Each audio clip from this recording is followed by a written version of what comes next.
첫 번째부터 한번 만들어 볼게요. 이제 인트로는 끝났습니다. 경매부터 가르칠게요. 여러분은 경매라는 용어를 잘 모르시더라고요.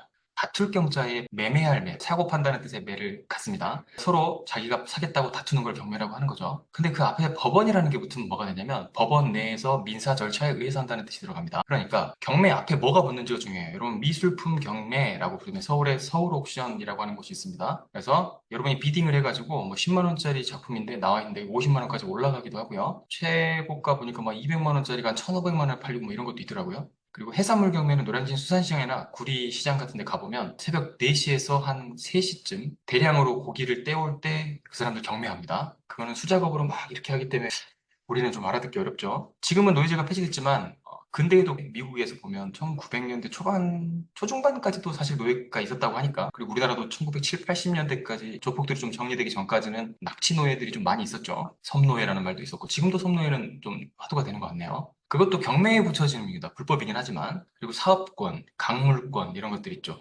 운영권 많이 들어보셨는지 모르겠습니다.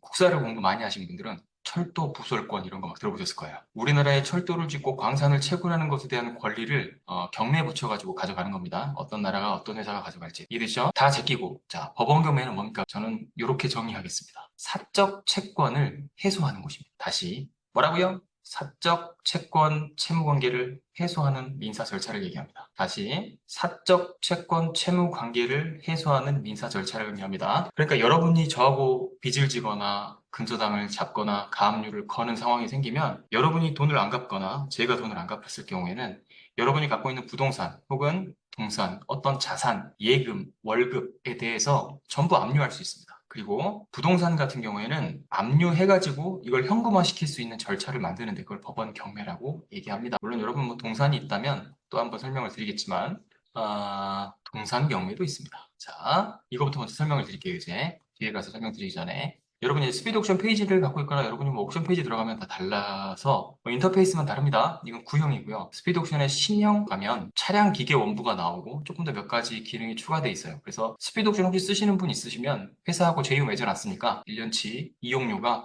35만 원이라고 35만 원 이용하실 수 있습니다. 입금하고 줄부 수강생이라고 쓰시면 됩니다. 그리고 이걸 폈을 때 이제 어디를 할지 모르겠다라는 것도 용어를 몰라서 그렇거든요. 아까 말했던 동산 경매는 여기 있습니다. 이 동산은 뭐가 있을까요? 재밌는 것들이 많이 있습니다. 물건 묶어서 하기 때문에 냉장고, 세탁기, TV 이런 거 한꺼번에 묶어갖고 나오기도 하고요. 어떤 건설 회사나 이런 데가 많이 있다. 그 자재들 있잖아요. 시멘트든 걔들이 갖고 있던 사무용품이든 그런 게 한꺼번에 넘어오기도 합니다. 이 동산 경매예요. 그리고 우리가 경매를 하면서 동산 경매를 이용하는 건 이런 겁니다. 가보지는 않을 거예요, 여러분. 이렇게 안 되기를 바랍니다. 낙찰을 받았는데 그 사람들이 짐을 하나도 안 치우고 간 거예요. 근데 그게 나한테는 쓰레기예요.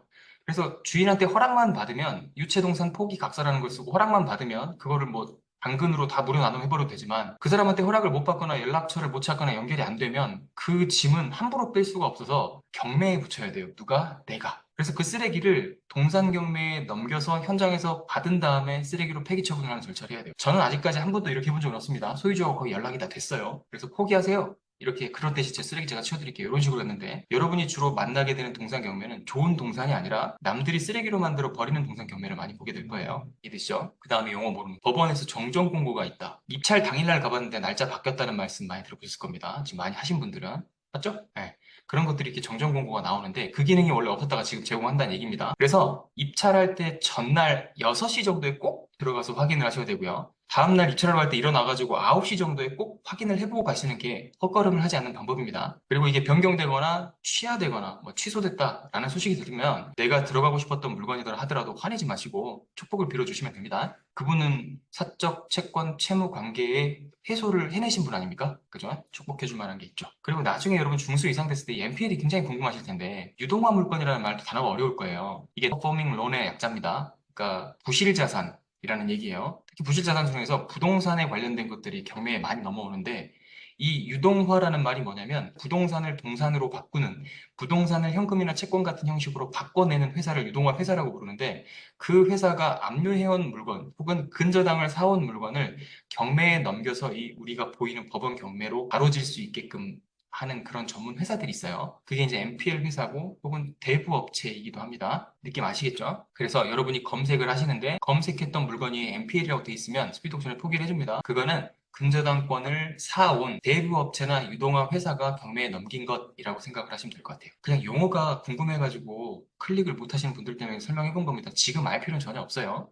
그다음에 잡종지 이런 말 어렵죠. 잡종지. 좋은 거라고 그냥 생각하시면 돼요. 땅 중에 제일 좋은 건 대지입니다. 대지. 건축물을 지을 수 있으니까. 그런데 대지만큼이나 좋은 게 뭐냐? 잡종지입니다. 대지하고 같은 역할을 하면서도 다른 역할까지 다 지니고 있는 거라서. 그리고 다가구나 원룸 나오는데 이 다가구는 여러분이 다가구인지 다중주택인지 단독주택인지를 구별을 못 하실 거예요. 그래서 오늘 시간이 된다면 이제 그것까지 좀 구별을 해볼까 합니다. 잘하고 있죠? 공매는 뭐냐? 공적 채권이거나 임대와 위탁, 신탁을 주로 다룬다. 온비드랑 캠코 같은 데서 다룹니다. 정확히 우리나라에서는 한국자산관리공사라는 곳에서 다루니까 여러분이 생각을 하실 때 공매로 넘어온 물건은 세금 안 내서 넘어온 거 아니야? 이렇게 단순하게 기억하지 마시고 회사에서 안 팔리는 물건을 위탁했을 수도 있다고 생각을 하시면서 그 다음에 팔리지 않는 물건을 임대 내주면 어떨까라고 해서 국가나 기업이 임대를 하는 역할도 합니다. 그래서 지금 자기가 여기 형사님 팀장 위치에 계신데 자기가 이런 결정 권한을 가지는 그런 상황이 가끔 와요. 학교 주변에 땅을 산다든가.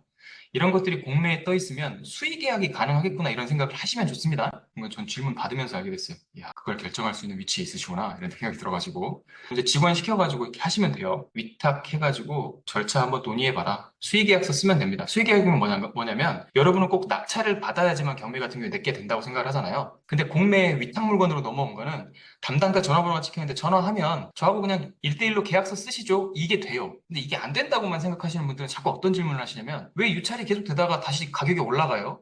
왜 유찰이 계속 되다가 갑자기 사라져요? 이걸 모르셔서 그런 것 같아요. 그래서 설명을 드려봤습니다. 그래서 원비드 한번 들어봤어요. 여러분이 저렇게만 보면 좀 어색하시니까. 원비드가 하는 일이 엄청 많아요. 맞죠? 이쪽 자스포츠 쪽. 그러니까 정부 재산이나 국유 재산, 일반 재산 이런 것들을 매각도 하지만 임대도 합니다. 임대. 동산 기타 자산도 다르죠? 이것도 임대도 있습니다. 임대. 느낌 아시겠죠? 그리고 자산관리공사는 저것만 하는 게 아니라 나중에도 보여드릴게요. 예시를 한번 들어볼게요. 상가 및 업무용 건물을 갖고 있어요. 근데 옆에는 매각이라고 안 붙어있고 매각 제한재산이라고 하면 이건 파는 거예요? 안 파는 거예요? 느낌상. 단어가 진짜 중요한 거예요. 안 파는 거죠. 그죠? 느낌상 안 파는 것 같으면 뭐 같아요? 임대겠지 뭐. 느낌 아시겠습니까? 여기 나와 있는 주소를 제가 그래서 궁금해가지고 쳐봤어요. 어떤 데인지 궁금해서. 이거 인천 부평구 부평동에 있는 경찰 종합학교인가 그렇습니다. 그 안에 있는 식당인가 상가인가 그래요. 그러면 여러분 정부 기관 청사에서 운영하고 있는데 여러분 법원 같은 데 가실 때 거기 카페 운영하고 그 밑에 지하에서 식당 운영하시는 분들 맞죠? 그분들이 공무원인가요? 아니잖아요. 그죠? 그러니까 여러분이 생각하는 무슨 국가기관이나 관청 같은 데에서 어떤 장사를 하시는 분들은 다 이런 공매의 경로를 통해서 진행을 하신 겁니다. 물론 지식을 갖고 가신 게 아니라 누가 주변에서 알려줬겠죠. 하시는 분이 이번에 이거 우리 임대 주는데 너 들어올래 하고 거의 친지나 지인 가는 경우가 많을 겁니다. 그런데 아닐 수도 있죠. 이렇게 공개된 곳에 올라온 거를 여러분이 지원하시면 거기 가서 사업을 하실 수도 있는 겁니다. 느낌 아시겠죠?